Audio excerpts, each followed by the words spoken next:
Hello, welcome to Interdependent Study, our podcast where we engage in the learning and unlearning work for social justice and collective liberation.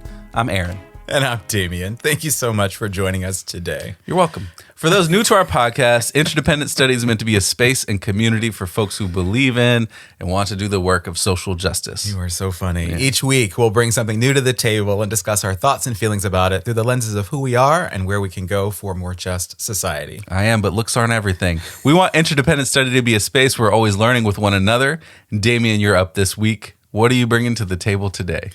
I'm going to try to pull it together. So for today's episode, I can't believe you, I have brought an op-ed to the table for us today. The piece is called U.S. Fascism is Spreading Under the Guise of, quote, Patriotic Education. And it was written by Henry A. Garreau, who is a professor up in Canada at McMaster University, and also an author of just like a prolific author of so many articles and books about topics ranging from things like fascism, obviously, to race, to politics, pop culture and the media, politics of public education and higher education, and just so much more. So he's obviously researched and produced just lots of great work. So the piece we read for today's episode was published actually earlier this month on Truth Out's website. So if you're listening and want to check it out, you can go there to find it. And honestly, I think this was a really incredible piece. It was so thorough. And, you know, I think he did such a great job in analyzing the connections between the recent state-sponsored attacks on Black people in this country, you know, in marginalized communities, and the attacks on public and higher education in this country, and sort of how those attacks, how those wars really have evolved over the years. And so, you know, this is really such a critically important topic and issue for us to talk about. And I think I mentioned this last week when I introduced this, but it's also such an important issue because we know how imperative it is, I think, to name and call out fascism when we see it and when it's happening. Yeah. You know, in the case of what this piece is talking about, sort of boldly and in plain sight in lots of places, and really try our best to do whatever it takes to make it clear that this isn't what we want and we won't stand for it, right? Yeah. So, this was great. I'm super excited to hear what you thought of it. What stood out to you? Yeah, I really liked it. I thought it was some really great analysis that aligns with some of the other articles we've brought to the table about the sort of fascist creep of state control of education and libraries and other aspects of that right-wing control that they're trying to expand. In fact, this article from Giroux cites a recent article from Barbara Ransby that we talked about in February with a really great quotation about the parallels of DeSantis' actions and the actions of fascists from the past and the present across the world. So, I think this article does a really great job of presenting the different ways that DeSantis and others are doing this and the ways that this has been a push from the state level in the wake of Trump losing the 2020 election. Yeah. So the focus of this energy has shifted from the sort of federal level, from the White House to the state level, which means we're shifting where these things are happening and looking to what these individual governors are doing in Florida and Texas, or what J.D. Vance gets name checked as somebody who's challenging the legitimacy of public institutions, and he's a senator in Ohio. This concept that right-wingers are pushing is that our educational institutions are somehow indoctrinating our children against the U.S. That's the concept. Yeah. And it's the funny part of this is there are lots of educators on social media joking, because it doesn't sound like there's a funny part, but there is. Lots of educators on social media are joking about how they can't even get their kids to read a syllabus or to read assignment instructions. But sure, they're indoctrinating the kids to anti-U.S. values, whatever that might mean. Right. So It's flabbergasting, really. I'm so glad you brought up the piece about education, really, and sort of the all that's happening, like in Ohio and Texas and Florida around education. I think there's so much in this piece that, you know, when I read it, and obviously I know all of this stuff because it's just in the news everywhere. It just makes you want to scream, right? When you think about the things that they're saying, the work that they're trying to do. I think about, the thing that really boggles my mind the most when I think about all of this and all of this great history and context and analysis, as you say, that he presents in this piece, is everything that's happening to attack public education and higher education, right? And that certainly has everything to do with the fact that I'm an educator, you're an educator, right? We work in higher education. I believe very deeply in the mission and the power of higher education and public education, for that matter. Yeah. Right. And so these right-wing GOPers in these states enacting these policies and legislation to try and suppress learning, right? To ban educational tools. You talk about libraries, right? Like to ban books that enable young people to learn about our real history. All this work that they're doing really to sort of prevent the advancement of democracy and the free exchange of ideas, right? Especially in a setting like a college or university in particular, right? It's just so upsetting to me. And so there's a paragraph that I pulled from the article that I thought really sort of said it all. So Henry says this, quote, "It's clear that the far-right GOP has deemed education to be the most powerful tool for creating a public that is neither informed nor willing to struggle to keep a democracy alive. This is particularly evident in the right-wing war on education, which aims at replacing public education with charter schools, fashioning public and higher education into centers of far-right indoctrination, and destroying higher education as a democratic public good. Central to such an attack is a war on critical thinking, troubling knowledge, historical memory, and any form of education that addresses social problems. Extremists in the GOP fully embrace both white nationalism and white supremacy, while simultaneously supporting a culture and society in which the distinction between lies and the truth disappear.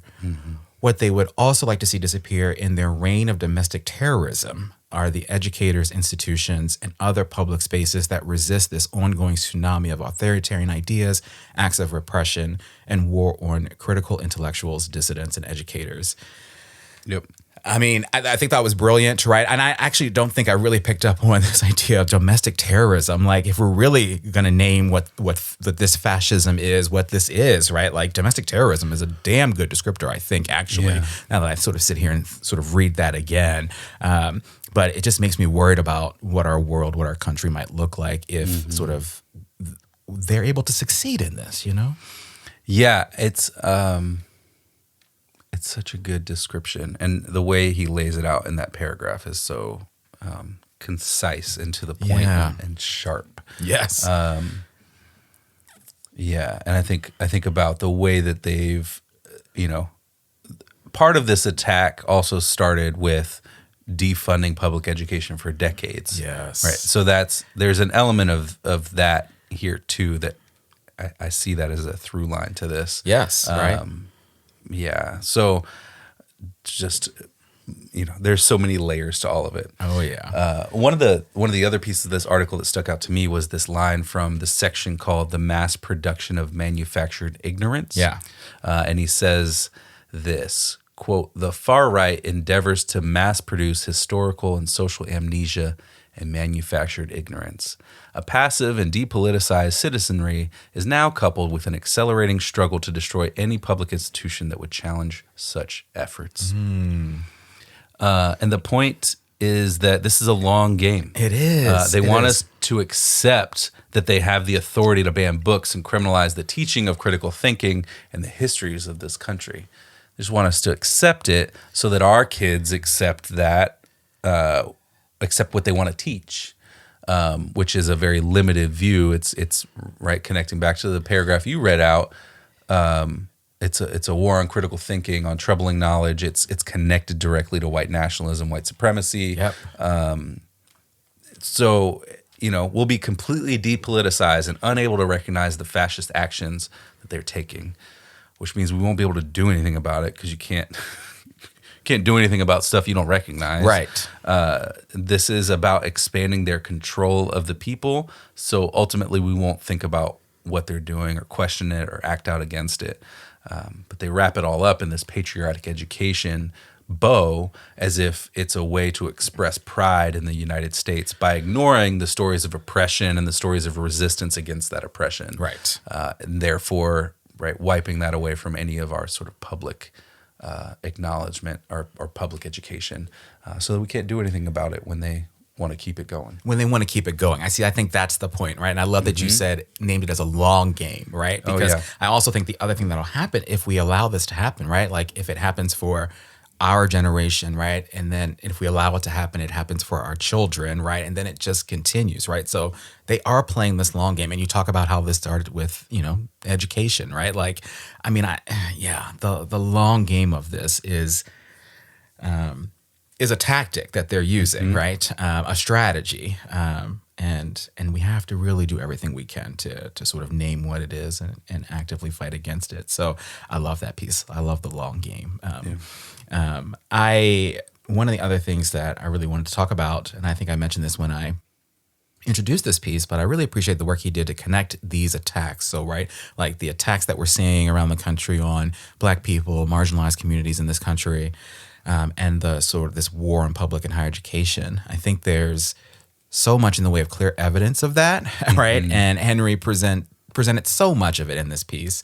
But at its core, I think, is this notion of like the dehumanization of marginalized people in this country, right? Yep. And so there's another great quote, so many quotes from this that I highlighted that I wanted to share. So the quote is this: "At the heart of the dirty war being waged against marginalized groups in the United States is an attack on historical consciousness that not only connects the past to the present, but also provides in the memory work essential for understanding the repressive nature and structural forces at work in the war against Black people, women, LGBTQ people, and others relegated to the category of disposable.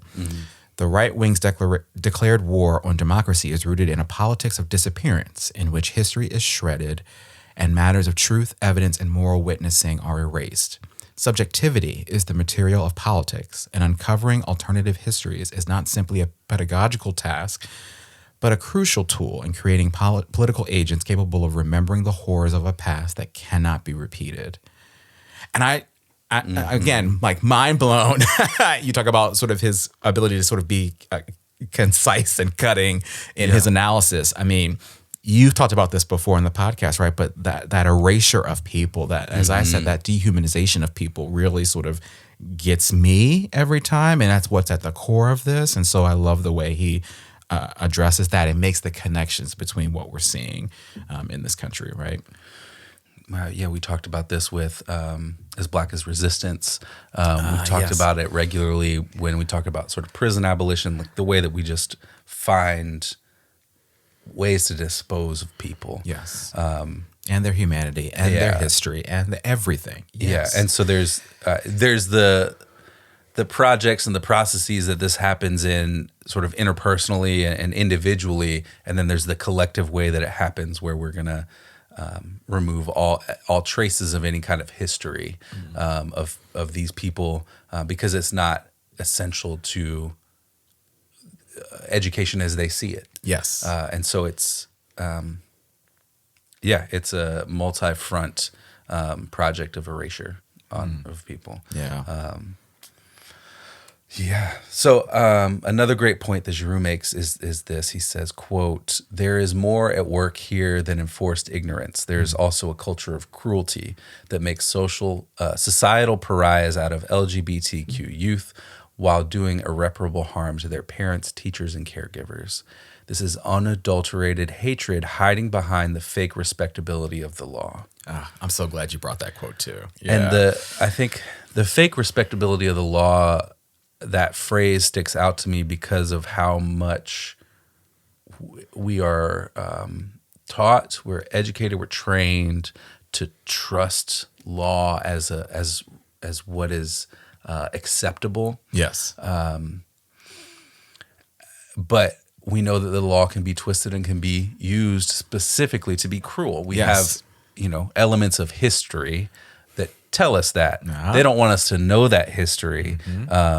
But the cruelty of all of this is the point. 100%. There's only one acceptable point of view for Vance and DeSantis and Lee, and they're writing books about what that acceptable point of view is, and they're going out on tours to talk about that. And all of these radical right fascists, they have one acceptable point of view. Yeah. And anything outside of that is disposable. It's not acceptable.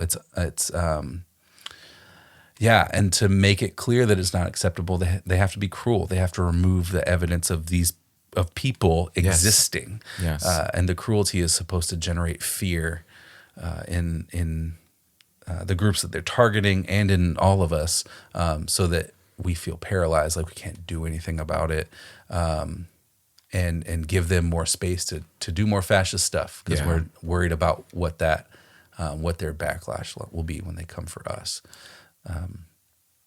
It's there's a lot to it. I think that's so many different elements of what it is they're trying to do. Absolutely. I mean, I think you're spot on about the cruelty, and right. We also just talked about the anti-trans legislation, all of the anti-trans legislation that's popping up across the country, right? And so that particular quote that you pulled, talking about sort of the attacks on LGBTQ folks, I mean, it's cruel. It's so utterly cruel.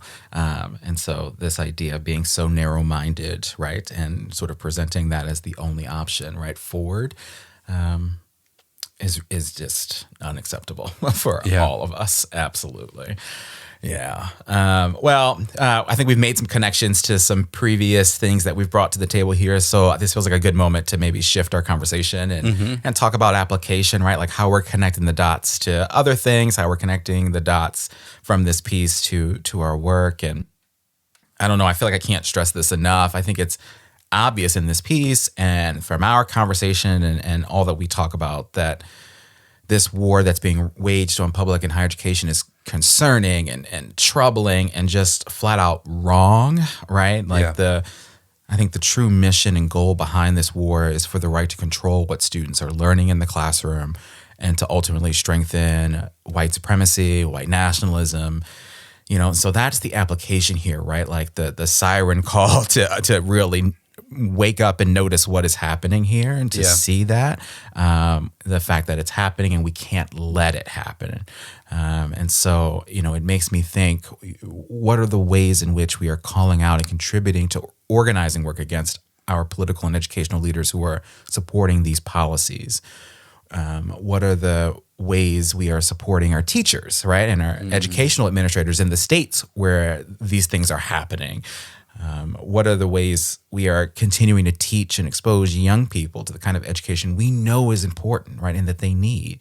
So I think we have to ask ourselves those questions, do work to sort of get to those places, right, and fight this war at all fronts in all the places that it's happening.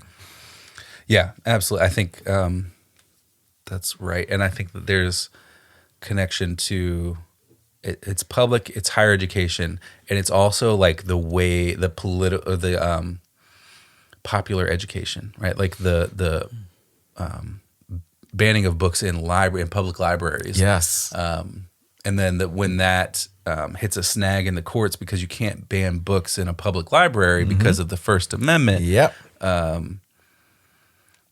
They just cut funding to the whole library system. And so that's happening in different places around the country. And I think that's 100% connected to all this too. So I wanted to, when you talked about the war being waged on public and higher education, that's 100% true. And I think that the scope of that war is also broader than like our actual schools. Yes, and the systems. Yeah, absolutely. That's a very good point. So my application from this week is yet another quotation from the article. Quote, "When the racist history of this past disappears, and when educators who teach critical ideas are criminalized, structural racism becomes invisible, and racist acts become individualized as a matter of attitude and faulty character. When racism is reduced to alleged self-inflicted behaviors, people blame themselves for the feelings of inadequacy, impoverishment, and alleged deficits, making it all the more difficult to translate and understand individually experienced acts of racism as part of a larger system of racial capitalism." And so good. All of this is happening in front of us in state houses and in governors' mansions. You could hear the echo of history in that quotation. Yes. It's consistent. Yep. It is reverberating throughout our country right now. Yeah. And they don't want us to hear it. They don't want us to see the patterns that connect their actions to the actions of the past, both here and across the world. Yeah. I love that. That's so good. I mean, I'm struck by how many quotes we pulled from this piece. Yeah. Just because it was brilliant. So again, if you haven't had a chance to read it, please do. It's so good and really just a great analysis of what's happening here. So thanks for that application. Yeah. All right, homework. What do we want to do once we leave this table here today to keep this learning going? I would love to read more of his books. I think many of them, I read a lot of the titles of them. They sound really good. This piece was great. I appreciate his writing style.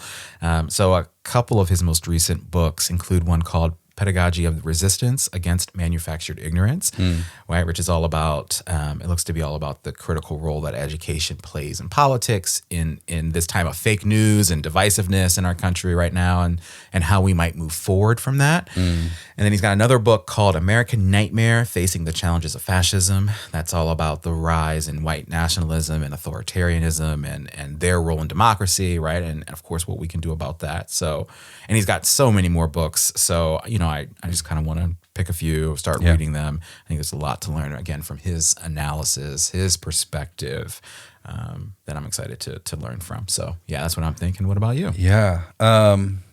I think our homework this week is a collective group project. Okay. I think we have to find ways to plug into actions to stop this. And so we've mentioned this a few times recently, but we all have some skills that we can bring to movement. You don't just have to donate money to the legal organizations that are challenging this stuff in the courts. You can get involved with groups that are doing political education on these things. You can bring your skill set to that. You can go just to learn too. You can join your local library groups or join the school board organizations. Find ways to support educators in your local schools who are doing like resistance work and taking things underground, so to speak, in how they're going to continue to educate students on all these things. Write your legislators to voice your opposition to this. Show up to their offices if you can. Hey. I think we have to make their work inconvenient. Yes. Because they can't act like they don't know people are unanimously in favor of what they're doing when we're a consistent thorn in their side about it. Absolutely. And we also need some of us to run against these people too. Hey. They've got to be removed from office. They can't do this stuff and then get to hold onto their seat indefinitely. Right. That's not, there's a lot of different aspects to it, but there's a lot of different ways to get involved. And I think, we all have to find the thing that we are connected to locally, whatever that might be, and then find the thing that we know we can jump into and do and or learn too. Like, all this stuff is a lot of this stuff is learnable. Yes. Yeah. That's such a great list, my friend. I Thank love you. it. That gives people a lot of options to consider, for sure, of things that we can do. And like I said, things that, wherever you're capable is where you can get in there. So I love it. All right, my friend, you're up next week. What are you bringing to the table in our next episode? Well, speaking of getting involved in things, Yeah. I'm bringing a book called The Radical King, which is a collection of essays and speeches by Dr. Martin Luther King Jr. It's edited by Cornell West, and he writes this in the introduction, quote, "Although much of America did not know the Radical King, and too few know today, the FBI and U.S. government did. They called him the most dangerous man in America. This book unearths a radical king that we can no longer sanitize." And I think that this book is a great insight into the reality of a movement leader who believed that the U.S. faced three evils: racism, economic exploitation, and militarism. And those are all things that if these right-wingers had their way, we wouldn't know about any of it. We wouldn't have access to this book. And so I'm excited to read a bit, finish it up, and talk about it with you right here next week. I love it. It's so far, I've picked it up this week. So far, so good. So I'm excited to finish it and talk about it too. Very good. I'm glad you brought it in our year of books. Yes. Right. Every month we're bringing a book to the table. So I'm very excited about this one. Very good. All right. With that, we want to thank you for joining us today and for listening to Interdependent Study. You know what we want you to do here, but in case you have forgot, please follow, leave a rating and review, share our podcast with the people in your life. Follow us on social media, including TikTok. Check us out on YouTube. Sign up for our email list to get notified about any new things we've got going on behind the scenes. Yes, thank you so much for listening. And remember, it's not about us, but it is about us. And we'll talk to you next week.